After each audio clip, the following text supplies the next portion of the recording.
Hello, everyone. This is the virtual teen parenting summit. We have the beautiful ladies of Girl Power Up, and we also have a special guest, Dr. Deborah L. Tillman, America's Super Nanny. What you'll be learning today is a lot of the principles that she has for parents. And we have our teens on here, so they're going to ask a few questions and try and get a little momentum of being pretty much parenting their parent, telling them, hey, well, I learned some new things. You want to try these skills? So we'll just tell this from Dr.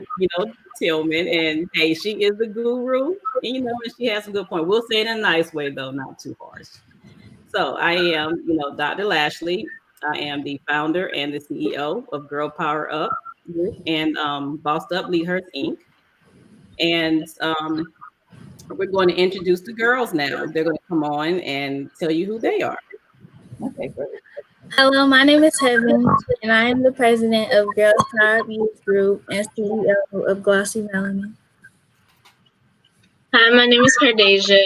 I am the vice president of Girls PowerUP Youth Group and the CEO of Cars Productions. Good afternoon. I'm Angel Myers, a member of Girls Power Up and the founder of Queen Studio Productions. My name is Felicia. I'm a member of Power Youth Group, and I'm the founder of BP Photography. Nice. Hello, everybody.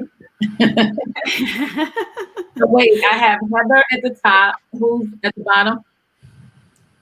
Who's in the black and white? Oh, I'm the vice president, Cardasia. Okay, and Felicia. Got you. Yeah. Hi, everybody. Hello. Say hello. Everybody looks so nervous. My goodness. I told him, I was like, this is a casual conversation, and we're going to get some great tips from Dr. You want me to call Dr. Deborah or Dr. Tillman? They can call me Miss Deborah. It's all good. There you go. Easy. And we have America's #1 parenting and child care educator.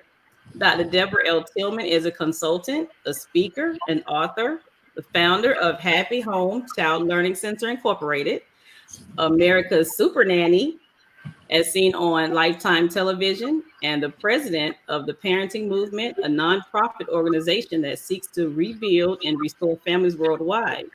Labeled a force for good by Washington Post, Tillman has a deep passion for children.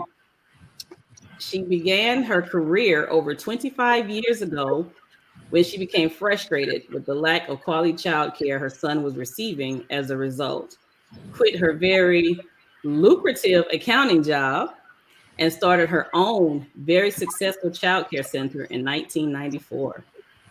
Dr. Deborah holds a master's degree in early childhood education, special education from George Washington University, and a doctoral degree in education from Richmond, Virginia. And she has also studied at Oxford University. And Dr. Tillman, if I mess this up, please correct me. Magdalene Modeling. It's modeling college. I know. They don't spell it right. England. Deborah is currently enrolled at John Leland School of Theology, receiving a master's degree in Christian leadership. Wow. Among her many accomplishments, Deborah has a recurring parenting expert. She's a recurring parenting expert on the Harry and Steve Harvey daytime talk shows. She has also been on The View, Today Show, Katie Show, Wendy Williams, Great Day Washington, and CNN, to name a few. In 2018, Deborah was asked to join the faculty of the #1 leadership expert, John Maxwell team, to create a parenting and family content all over the world. And I want to say that that is a great program. Thank you. One of our certified people. I love it. I love it. Thanks. You're a parenting coach. You're certified, right? Yes, ma'am. Yes. You want to tell us a little more about you? Please don't. Cut. And it's all good. So as you can see, you are a wonderful person, and I have been watching your shows for many years, and to be on a platform with you is like phenomenal. It is great. It's an honor and my pleasure. And I always like to hang out with young people.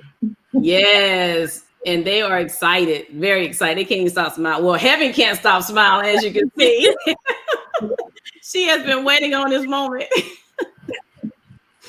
So, Dr. Deborah, let's talk about your book, Parenting on Purpose. Sure. What exactly was your mindset when you wrote this book? And can you tell us a little bit about it? Sure. So I'm glad you asked that question, right? Parenting on Purpose was really birthed out of me doing the Lifetime TV show, America's Supernanny. When I first got the part, the people that were on the cast, they kept saying, just go into the houses and fix the parents. And then when I met the parents, they would be like, go in my house and fix my kids. And so I would say, well, your kids aren't broken. When I got into the homes, Tracy, I found out that just by observing for 24 hours, because first season, I didn't stay in the homes. We probably taped anywhere between 12 and 14 hours. And then during second season, the family lockdown, I actually slept in the houses. Ooh. That was like, a week with a family that you don't know, right? Yeah. And so they would say, fix my kids. And so when I went in, I saw that it wasn't really the children. It was the parents. It was the wife emasculating the husband in front of the children and then wondering why the children had no respect for daddy. It was the mom who's screaming to the top of her lungs, hollering at a child that's, 4 feet tall, and then wondering why they didn't connect and bond with each other. And so when I came out of that experience after first season, I was like, wait a minute, it's not even about the kids. This is about the parents. And we need to probably learn how to equip and empower them to become the best and highest version of themselves so that then their children can be what they see. Yes. And so the book was birthed out of that. And I started it like a menu because I like to eat. So it kind of goes where, you walk into a restaurant and the waiter asks you, what do you want? What's the appetizer? So I considered the way the book form is formatted, it's the appetizer is us, the parents. We are the starters. It starts with us. We model the behavior we want to see. And then it goes into meat, the main entree. And the main entree is like a variety of things that can happen in your own life because no child is alike. No situation is the same and no family is, actually the same. And so when I say meet the challenges or what the main entree is, it was a whole lot of challenges. It could be the kid on drugs. It could be the child that had discipline issues. It could be the parent that was carrying a lot of weights on them. Therefore, they weren't even able to bond with their children. So the whole plethora of issues in meeting the challenges. That's the main entree. And then at the end of a meal, you get what? The dessert. So the desserts really are the fruit of the spirit, that goodness, that kindness, that gentleness, that self-control where we're not taking out belts and hitting our kids anymore.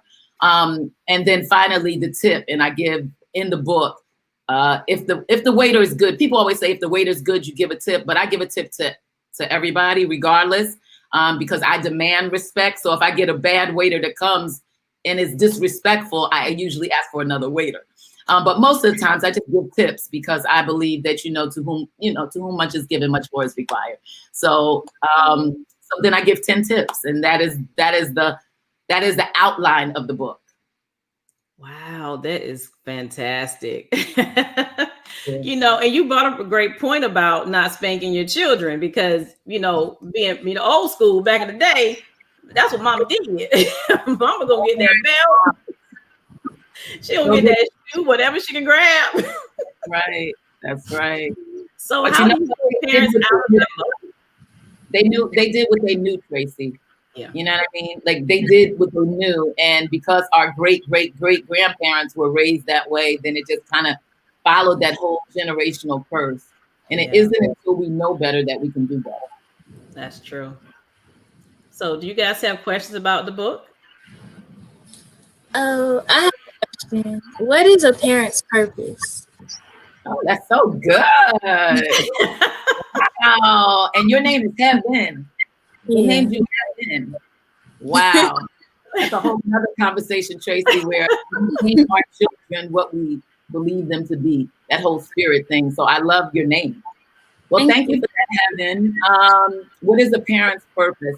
I think the parent's purpose is to lead, guide, direct, and help the child become whoever God created them to be. Not making them like mini-me's. Like I never wanted my son to be like a mini Deborah, you know, or if I had a daughter, a mini whatever, you know. I just want the children to be guided by the Lord so that they can become the best of themselves, right? And so I actually have an acronym for parents. When I speak to my parents and when I mentor them, the P stands for being prepared. Being prepared. What does that mean? Which means you have a vision for your children, right? You don't just have a baby and expect the world to raise it. So being prepared mentally, physically, and emotionally. The A is affirming our children. Every night before my son went to bed, he's 27 now, but every night before he went to bed, when he was in my womb, I would lay my hands on him and say, there is greatness in you. And even when we had a bad day, Heaven, I still said, there is greatness in you. Every single day to affirm him. The R is raise. We can't expect teachers. We can't, even though they're wonderful, we can't expect the teachers. We can't expect mentors and people outside of our home to raise our children. That is our job as parents. The E stands for educate, right? Because we're educating you, we're equipping you, we're letting you know what our experiences are. So hopefully, even our mistakes, hopefully you won't go down that same path. The N is nurturing our children, okay? And that's not just nurturing when they're little babies, oh, cutie pie. Okay, they're cutie pies when they're the terrific twos. They're cutie pies when they're elementary. They're cutie pies when they're teenagers rolling their eyes and slamming doors, okay? And they're still cutie pies when they go off to college, right? So for forever, until we're 6 feet under, our babies are always in a place where we should feel that we need to nurture them, okay? The T is to train. Train up the child in the way that they should go so that when they grow old, they don't depart. That's in Proverbs 22:6. And then the S is to support our children through every facet of their lives. Because just like us, we go through the winters of life. We go through challenges. We go through trials and tribulations as parents. But you guys, I don't want to say you guys, but you women, young ladies, go through trials and tribulations yourself. And so we as parents need to be there to support you and to always make you feel like you have a safe haven so that you don't have to run off into gangs or somebody out in the street. You can always come to us. And we can't be judgmental in doing that. So that is the job of a parent. And so that pretty much segues into your statement. True leadership starts within the walls of the home. Exactly. I grew up in, the village mentality. So I'm way older than you young ladies. But I grew up where it was like we knew the whole neighborhood. We knew our next door neighbors. We knew the person that ran the grocery store on the corner. And you'll probably hear these stories from even your parents that if you acted up at the grocery store or at the corner store, your parents knew it. By the time you walked home, everybody in the neighborhood knew it. And like Tracy said, you were getting consequences that weren't so kind back in the day. And so we grew up with that village. But I've always believed, even as a young person, that every child should not have to go outside of their home to find a role model. That role model really should be us, the parents. Mm-hmm. So yeah, true leadership starts within the home with us. Mm-hmm. So if someone did not have that parent in the home to instill those qualities, what would you suggest? Because we have a lot of people in homes where they just don't have that. Yeah, no, I totally get it. most children that I talk to now, a lot of them might become from single parent households. And actually, I'm a product of that. I had my mom and dad up until I was 12 years old. And then I came home 3 days before my 12th birthday to find out, where's daddy? And I was a daddy's dad. Like, my father was like the sun rose and set on my father. And he felt the same way about me. And so, and I don't want to say that my other two sisters, he didn't feel that way, but I always just say the problem with parents, one thing we shouldn't do is let our children know that they're the favorite. That's not really a cool thing to do, but I did know that. And so I got home and daddy was gone. No note, no letter, no nothing, just gone. And so as a 12-year-old, I felt, and I often tell this story, that I felt like daddy didn't leave mommy, daddy left me. And so that's a heavy thing to carry. And so one of the wonderful things that was happening during that time is that I had a 5th grade teacher, Miss Niels, and she literally stayed with me every single day for a year after school closed just to talk to me. So even though my mother was inundated with now having to go back to school, having to work 3 jobs, having to go on welfare, having to have, food stamps and send us to the store with food stamps, even though she was inundated with that and daddy was gone, I had a teacher who was the rainbow in my sky. Maya Angelou always talks about that wonderful song, having that rainbow. There's a rainbow in the sky. I want us to be that rainbow for young people that don't have that role model in the homes. Wow. Wow, that is awesome. Do y'all have anything to say about that? Do y'all have any friends that are in that same situation or similar? Where you can, I'm sure there are a lot of things you're going to learn today that you can, go back and share, because we do live in a world where we don't have that dual family, that dual parent home, and people are live on the streets and don't even say it. You don't even know it. People in the area don't have water, don't have food to eat. They're ridiculed and bashed and beaten every day, and go to school with a smile on their faces. Yeah, so when y'all see people like that, just instill those good qualities in them. Like Dr. Deborah said, just show them a rainbow. Be that rainbow for them, because you might be the only light that they see every day. Exactly. That's a good point, Tracy. They don't like it starts. I don't know how old you are. Heaven, how old are you, young ladies? I'm 15. 15. I'm 16, will be 17 next week. Happy birthday. Thank you. Angel? How old are you? Oh, I said I'm 15. 15. Okay. And Felicia? Maybe 15. 15. Okay, so even at 15, 16 years old, there's somebody out there that's waiting on you to be their answer. And sometimes it doesn't even take much. It doesn't take money.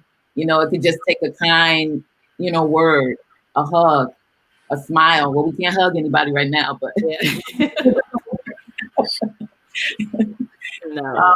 You could just, think of things that you can do now to add value to people. Yeah. Okay, Miss Deborah, I have another question. Like, did you ask your kids, like, during the time you were writing the book, if they had anything to say about it? Like, if they had any input, so you could, like, put a little note for, like, some parents in the book? So did I ask the children of the families? Is that what you're asking? Of your children, like, when you were writing the book, and some of the children when you were working with the families. Oh, good question. That's a good question, Cardi. No, not necessarily asking them, like, what should I put in the book, but where I got the principles from is from those parents. So for 26 years, I don't know if they know the background story, but I was an accountant. And for I loved my job. I was 20-something years old, making over 6 figures at an engineering company, okay? So I loved my job. And then I got married and had a baby and went through 7 childcare providers and schools in 3 months. My son was being abused. I mean, just crazy stuff. Left in the car seat for 4 hours with his coat on, sweating profusely, giving the wrong mom's breast milk, bruises all over his back. And one day I walked in, and this was like at the 7th. I walk in, and he's in the back room, and I can't find him. And I'm like looking for him, and the lady's in the hallway, and I'm like, "Where's my son? Where's my son?" And I'm all going through all these rooms, and he's nowhere to be found.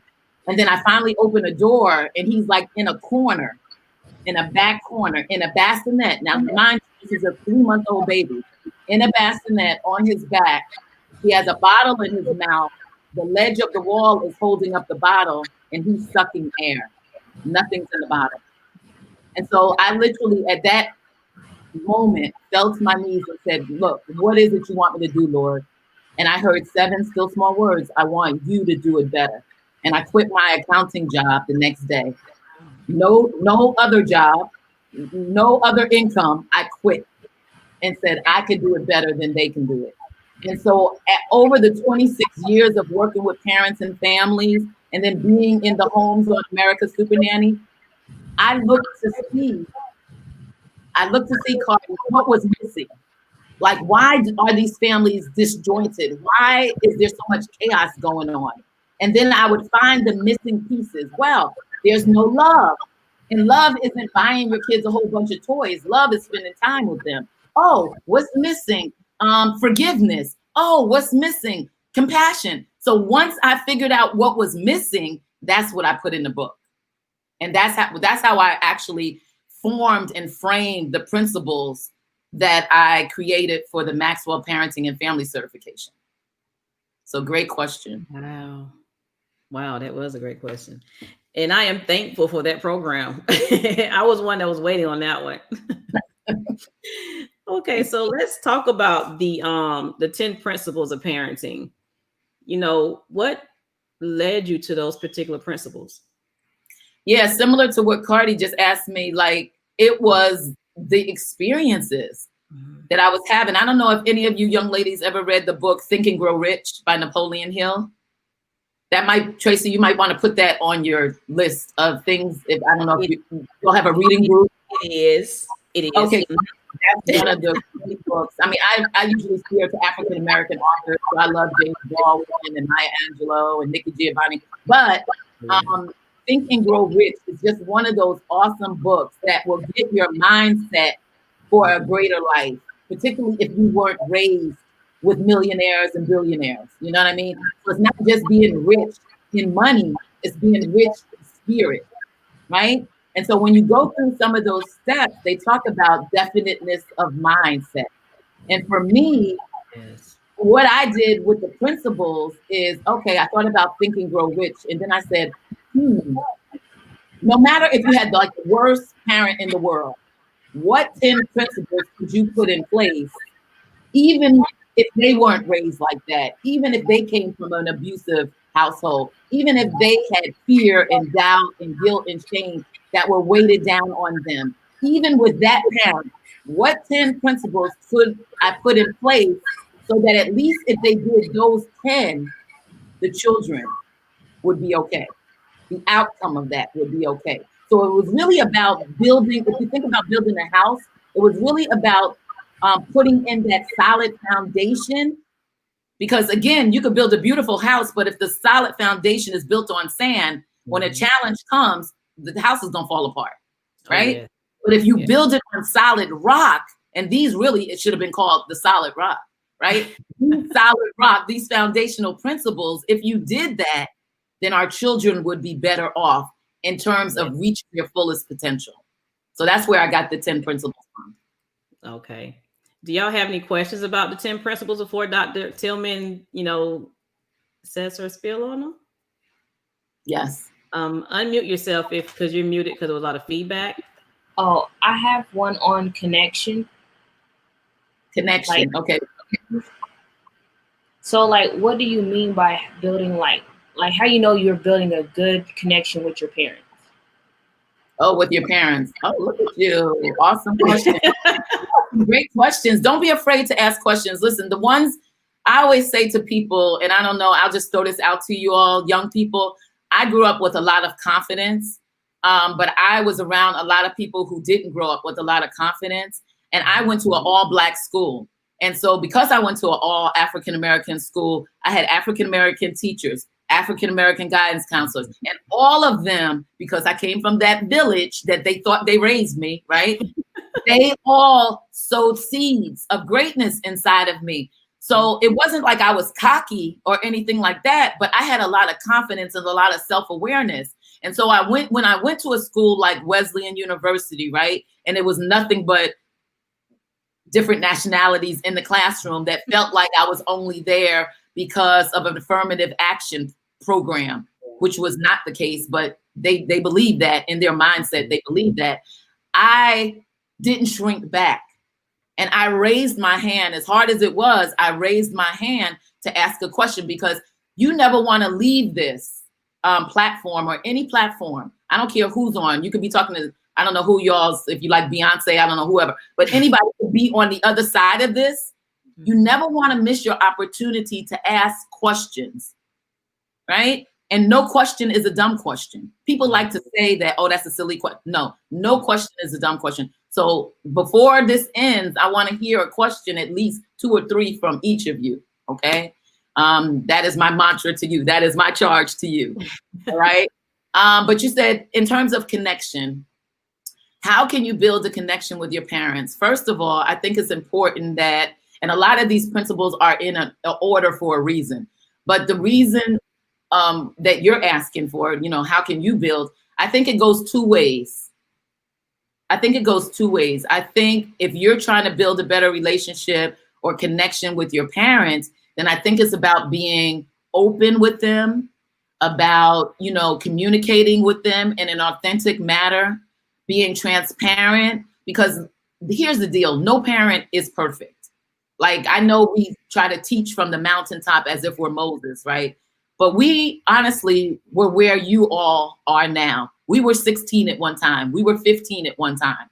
So even though we're trying to shepherd you, right, and give you the best advice that we can give you, I think one thing parents lose in the connection is we give our children everything except for our experiences.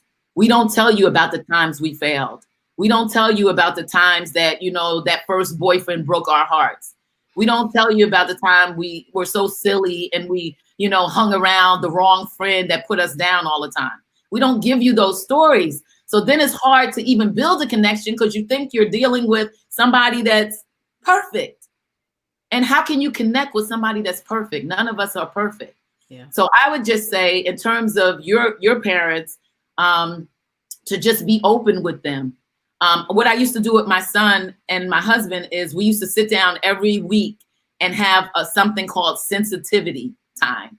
Sensitivity time was an opportunity for all of us to be at the table. And we started this when he was young, like 8 years old. And we said, you can say anything you want to say to us, and we can't get mad at you. We can't judge you. We can't punish you. We can't discipline you. We can't do any of that. We just have to own our part. And so that created that whole atmosphere of him being free to feel like he could be open to us and open with us about anything. But it started at 8 years old. And so that's what we did as parents. We created a culture of openness and transparency. And we weren't the fake parents where, particularly, I know for sometimes as mothers, we try to be the and all be all, you know, super mom. And so when a child, say, for example, I had a bad day and I was like literally crying, right? And then I'm washing the dishes and my son would come in and he'd be like, hi, mom, how was your day? Or how are you feeling? A lot of the moms that I watched experience over this time, they would wipe their face real quick. Fine, I'm fine. But that's not real. You're not fine. And even though you might not go into the details of what is happening in your life, you still need to talk to the child in an authentic and transparent and vulnerable manner that, you know what, babe, I had a difficult day today. And this is why I feel this way. But if you give me 10 minutes, 5 minutes to just regroup, then I can come talk to you. But just whatever it is, just be real. And I think a lot of times we miss that whole point of being real. So when you're not real, come on, you know, just like your friends. If you hang out with your friends and they're phony and they're not real, or they're talking behind your back, or they're, you know, hypocritical, you can't build a strong bond with them. So I would say the more open, the more self-aware you can be and the more open to communicate with your parents, you'll be able to bridge that gap and build that bond. But then it's a two-way street. It's reciprocal, right? Your parents have to do the same thing. Great question. You said a key word, vulnerability, being vulnerable. You know, as parents, we have to be strong, especially Black women. Yes, we Lord. Have to be strong for our children, and it hurt them. It really does. Oh, it does. Yeah, damages them. Mm-hmm. And it's hard to build strong ties when you're being two people. Mm-hmm. You know what I mean? Yeah. Like what you do in one place and how you do things in one place is how you do everything in every place, right? And so therefore, if I'm a certain way, even as an entrepreneur, I'm the same way. Like my staff has seen me cry. Like I'm very vulnerable with them. I can't be two different people, right? I am who I am, and whatever I take with me, I have to take everywhere, or else it's that whole, you know, it's imbalance. Trying to balance, you know, two personalities, and that doesn't work. That's why I say you have to harmonize your life, you know, let everything gel. It's, you know, be seamless. So exactly. Okay, another question. You have any questions for Dr. Tillman? Come on. I have a question on your self-worth section. Self-worth, I'm sorry. How do you what would you say to somebody if they felt they weren't good enough? Oh God, like 90% of the world. Yeah, good question. Self-worth is so important. I think if I had to look at all of these 10 principles, I would say that self-worth for a young person your age and even older is just that if you don't get it when you're young, it's very hard to kind of get those years back, but you can still get it, but it's best to start when you're young.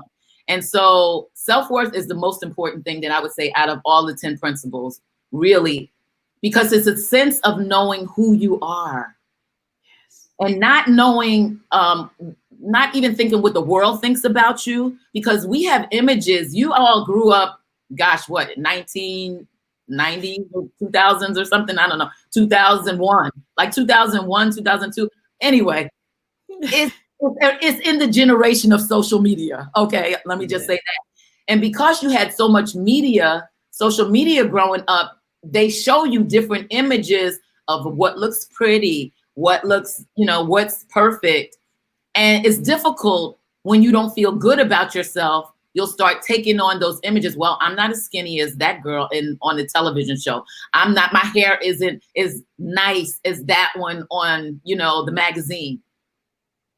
And then that creates a hole in your soul. Mm-hmm. And so the best thing you could do for yourself is to build your self-worth. And that does not come from your parents. Yes, it's wonderful if it does. If they say that, you know, you're fearfully and wonderfully made, if they say you're blessed, you're courageous, you're strong, that's great. But if they don't, and even if they do, you have to get that within yourself. And that's why I always say, and I'm sure you knew before you had me on, is that I'm a Christian, right? And so I don't get my worth from people. I don't get my worth from the world. I don't even get my worth from my wonderful dad and mom that sowed so much into my spirit, right? Because I grew up with a father. My last name was Washington. So for years, I know it sounds crazy, but for years, my father, before I went to school, would say, "You are a Washington. You are the best. Nobody is better than you. You can do anything. You are smart. You are brilliant." Like every day, y'all, I would stand at the door with my sisters, and then he would say, "Who are you? Who are you? Who did I tell you?" Like a military, right? Wow. So because he built that into us, we never had a lack of, like I told you, confidence.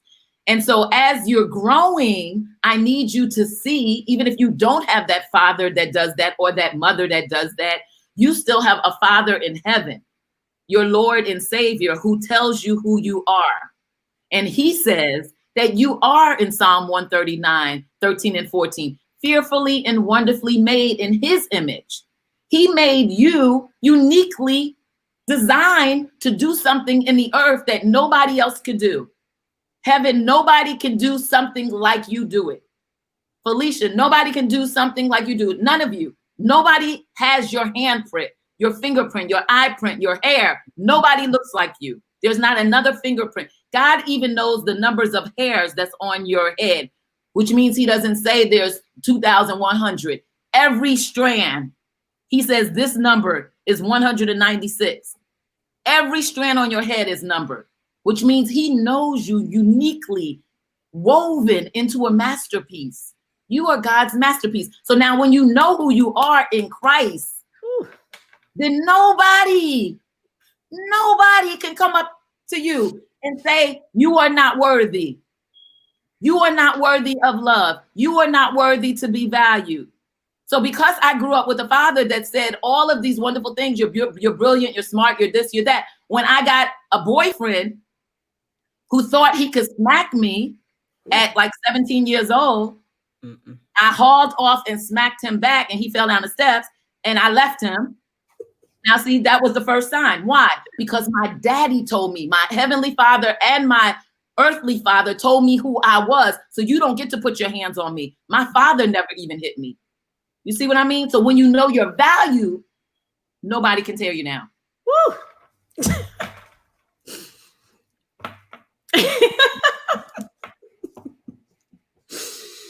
Whoa, man, I thought about to go to church. Oh my goodness. I get excited about self-worth. Yeah, that's one of my favorites too. Yes, masterpiece. All of y'all are brilliant masterpieces. Yes, they are. Really. I have a Okay, question. y'all have another question? I have a question about forgiveness. Oh, okay. What's your question? What are the steps you take to forgive someone? Wow, that's a great question. My goodness. Yeah, and that's a hard one because I have been on both sides where it's parents who have been molested, parents who have been abused, and they don't even know how to forgive. Like, and imagine being abused and molested. Like, how do you even forgive that, right? And the other side of, children and parents not being able to forgive their own children. So I would say that one of the first steps to forgiving someone is to allow whatever you feel, that pain, that hurt, that resentment, it has to die. It has to die. I know you heard a lot of people say, I forgive, but I don't forget. Well, none of us really forget anything, but to put those two together really has no standing, right? Because if you hold on to unforgiveness, that other person is probably walking around doing whatever they're doing, free, and you're tied to the shackles of them, which means they still are holding you like a slave. They're your master to that resentment, to that hurt, to that pain. You have to allow yourself to feel the pain, to go through the hurt and the grief, and then work yourself. If that means your mindset, talking to yourself, because we do get angry when people hurt us, right? That's a natural emotion. We do feel bad. And sometimes we might even hate them. Okay, I'll even use that strong word. If somebody really hits something to our core, that's very hurtful. But in order for you to be released from that, okay, because that's what it's about, you being released from that, you have to forgive. You have to allow yourself to feel the pain, go through the process, and let it go. As difficult as that is, so many people don't want to go through the process. It's almost like parenting, where I tell parenting's not a destination, it's a journey. It never ends until we die. Like, it never ends. And so, yes, you might feel the pain. It might take you 10 years. It might take you 2 months. It might take you 5 years.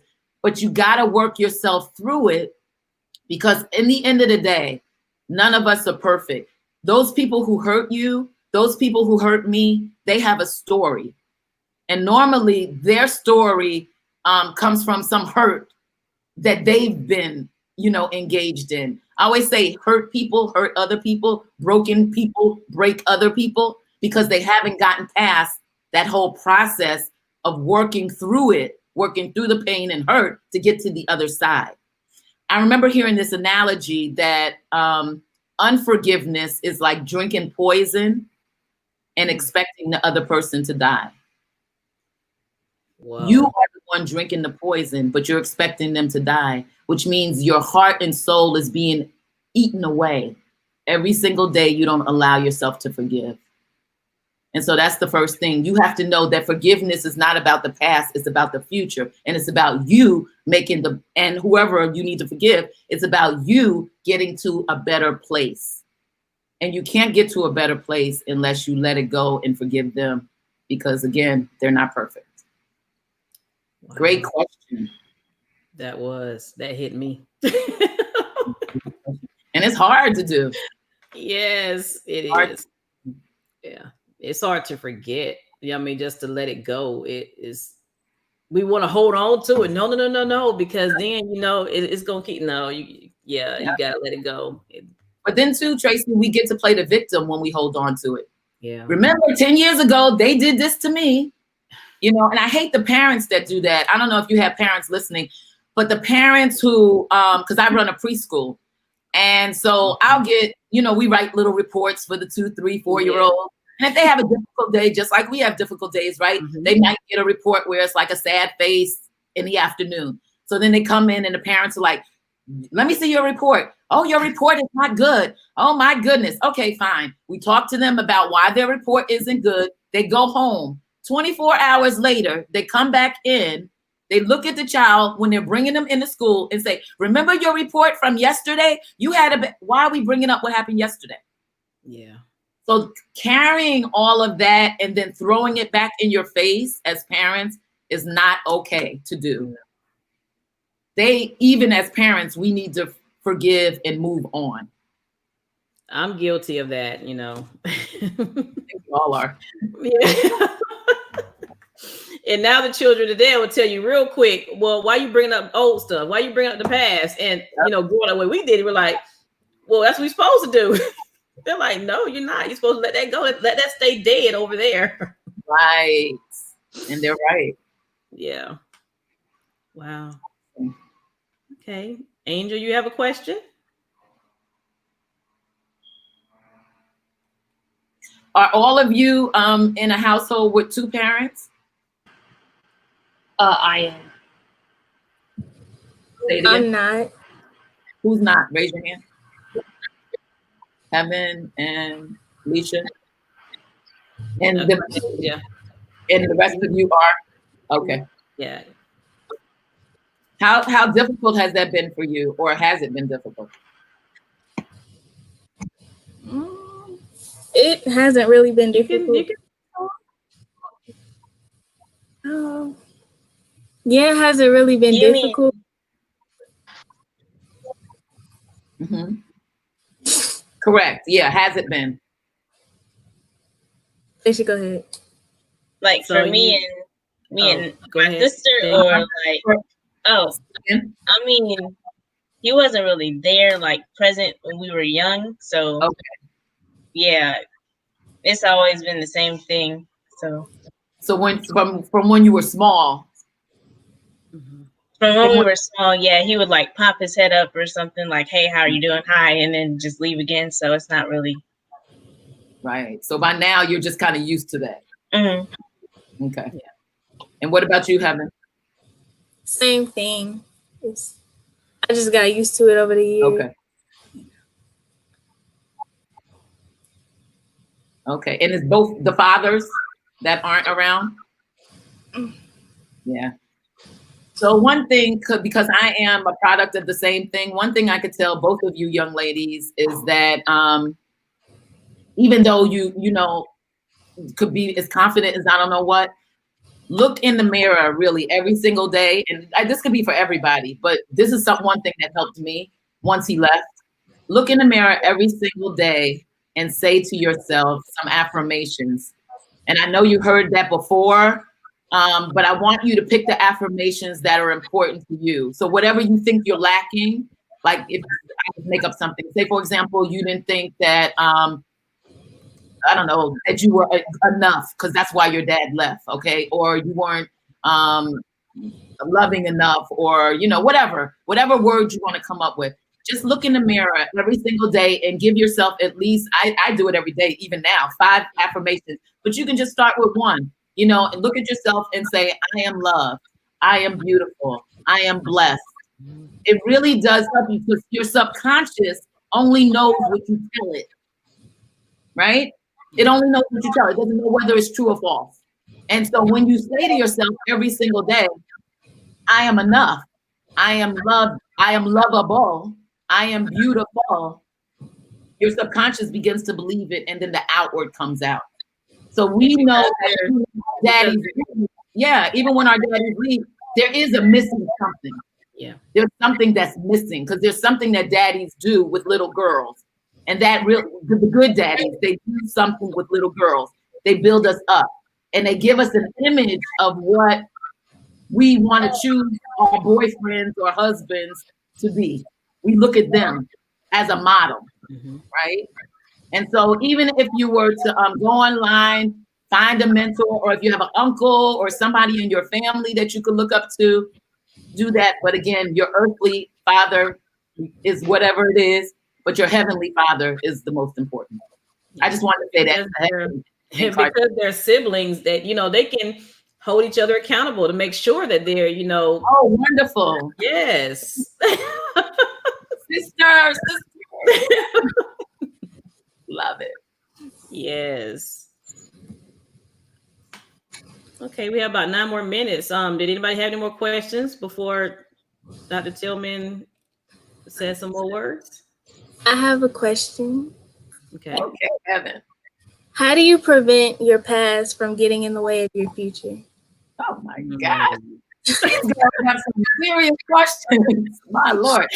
How do you prevent your past from getting in the way of your future? Girlfriend, that is like a 24/7 job because those thoughts will come into your mind every single day. I tell you, the enemy's job, he's the only one that's on his job 24/7. Yes. And that job is to put negative thoughts of fear, doubt, shame, past failures in your head. And then it's your job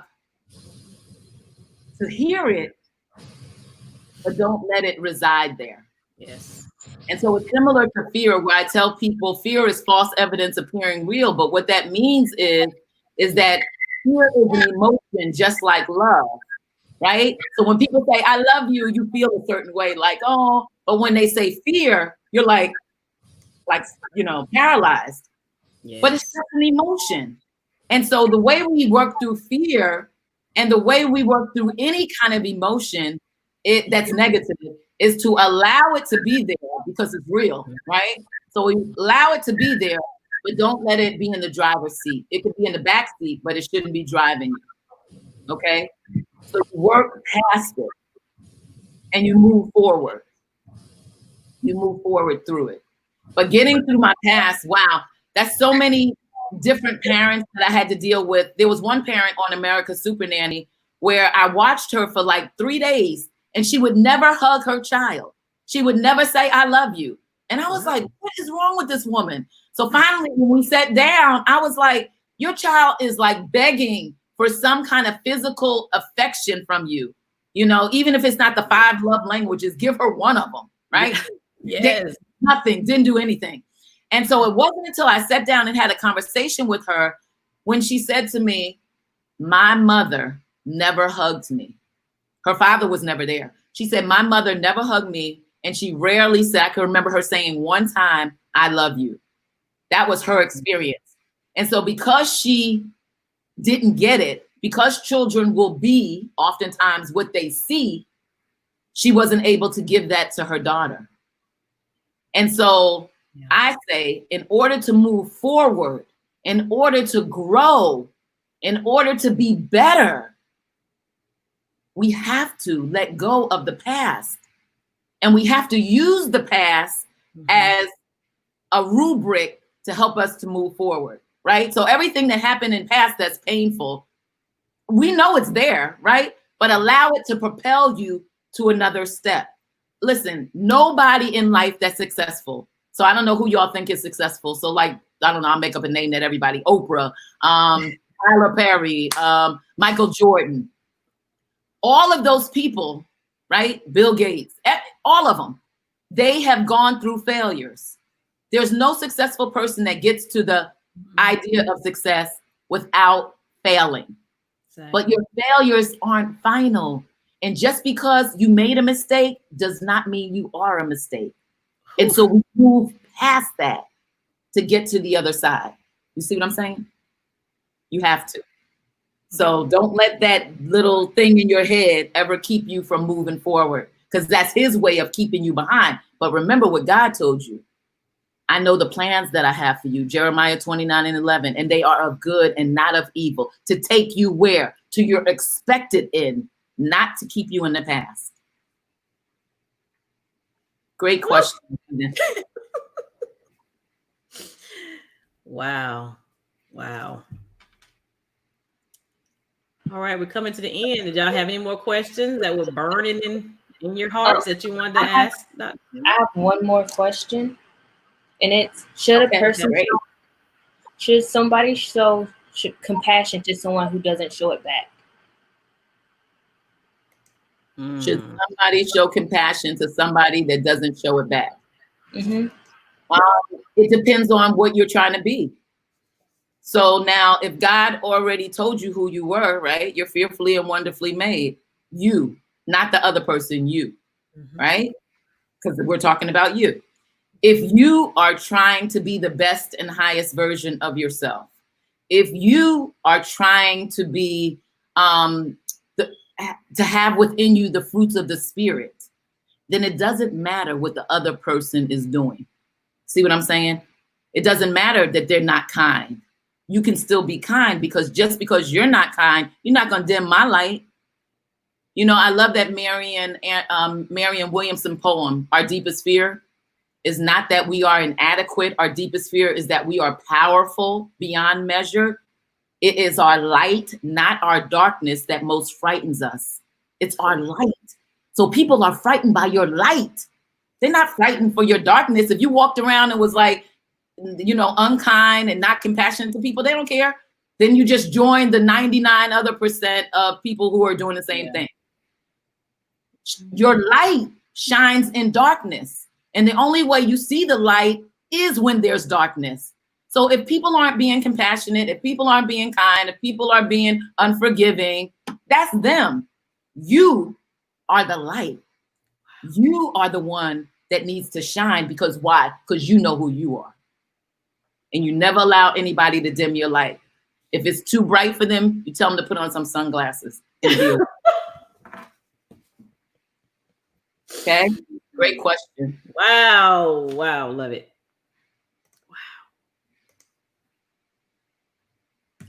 Wow. Okay. All right, we have light shine in the darkness. Woo. All right. What do your young ladies want to be when they grow up, when they get older? Evan? I want to be a cosmetologist. Nice. Okay. Angel? I want to be a music producer. My son's a music producer. Wow. No, need to hook y'all up. He'd be like, Mom. Yes. Look, another session. Awesome. Cardi? Cardasia. Oh, Cardasia. Sorry. It's unique. It's wrong the whole time. You can tell me. Cardasia. Oh, I see the J-A. Super cute. Okay. Cardasia. It depends, because like I'm about to graduate soon. So it really depends on like what my GPA is and everything like that, to make sure like I know what I'm going to do. But if I had a choice and like every job paid the same, ma'am. Oh, if every job tell me if every job paid the same, I'd be a photographer. Photographer, because you love that. Nice. Felicia? I do not know at the moment. Okay. And that's okay to not know at the moment. I didn't know my purpose. I thought it was accounting, right? And then for a lot of years, my mother said, you're going to be a lawyer. So I went to law school, by the way. dropped out after the first year. I hated it. So sometimes we don't know what our purpose is until we start moving in what we love, what we enjoy. I think Cardi J, is that how you say your name? Cardi J? Cardasia. Cardasia. You can call it Deja. All right, Cardasia. I think you hit the point where you said it's when, like, if everything was paid the same, like if I were paid the same, this is what I would do. So I love the way you just said that, but don't think about the pay. Think about what you love to do. And so if it's photography, then that's what it is. You know what I mean? And because you love it so much, because you would be passionate about it, you would be the best photographer. So that's why I always say, tap inside to see what you like, to see what you're passionate about. And then oftentimes your purpose shows up. Yeah, she loves it because she'll take a picture of a little bug.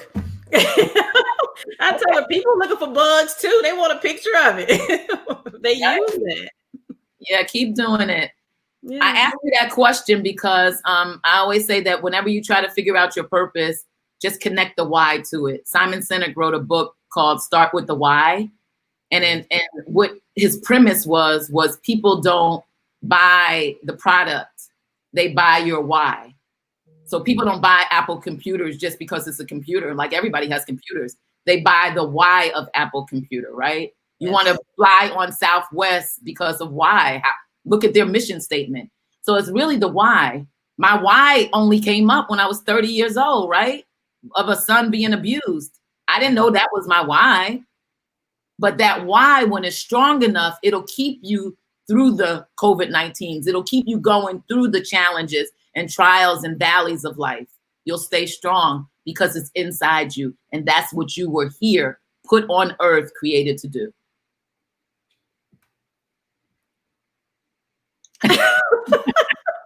Thank you, Evan. I am so glad you said those words. We just had a session on some of that, and I think for Deja to actually hear it come from you, she'll stop doubting it. Oh yeah. Yeah. It's real. Yep, it is. All right, Dr. Tillman, you have any final words? I would say, just because I'm really into building better relationships between young ladies and sons with their parents. The biggest thing that I want to say is I'll leave you with probably, I used to call it the 5 fingerprints, but now it's 6 because I added on one a few weeks ago. But I want to leave the young ladies with 6 fingerprints that they could put on themselves, even if they don't get it from their parents or mentors or teachers, okay? And the first one is that you are accepted, no matter who you are, no matter what you look like, and you all are beautiful. But sometimes we don't feel beautiful. We don't feel what other people say that we are. And so I want you to know that you are accepted however you are, regardless of what the world says, right? Because your creator said it. And you are valuable. That's your second fingerprint. You're valuable. And again, the master who created the artwork is the one who created you. And he's the greatest artist in the world. Mm-hmm. Your third fingerprint is that you're capable of doing anything that you put your heart, mind, and soul to doing. And as long as you're determined and as long as you walk with the Lord, all things are possible. Your fourth fingerprint is that you're forgiven. I don't know what your lives are like or what has happened, but regardless of what mistakes you've made in the past or whatever is happening in your life, you need to forgive yourself and you need to forgive others. And we talked a little bit about that. The fifth fingerprint is that you are loved by the Almighty God. He loves you and he wants you here in the earth to finish out your divine destiny. But you got to stay connected to the cord. You got to stay plugged in. Okay. And then the sixth one that I added on last week is that you are safe, which means you're enough. Just the way you are. Just the way you are. Wow. I want to really, really thank you for this because, for one, it hit, some things about me and my relationship with my mother. And, because I'd always hear, well, I didn't hug you guys because, I didn't want you to miss me when I was gone. That stuck with me. Mm. And forgiveness piece. And it wasn't until I was in my late 30s or early 40s that I truly forgave her for a lot of things. And when we released that and we cried, and it was like, I'm telling y'all, that was the best feeling I had. So when you can forgive, completely forgive, truly forgive, Yes. your life will be a whole lot better. Amen. Thank you so much, Tracy, for what you're doing with these young people. It is a blessing. It is a blessing to serve. We didn't talk about servant leadership, but that's what you're doing. You're leading others through your service, and I honor you for that. Oh, thank you. Thank you.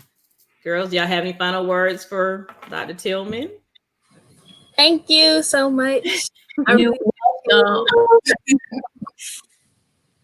You're welcome. Take care. All right. See, I was gonna say thank you. God bless. Bye. You too. Bye-bye. You're welcome. Bye. Beautiful ladies. Go out and change the world. Yes.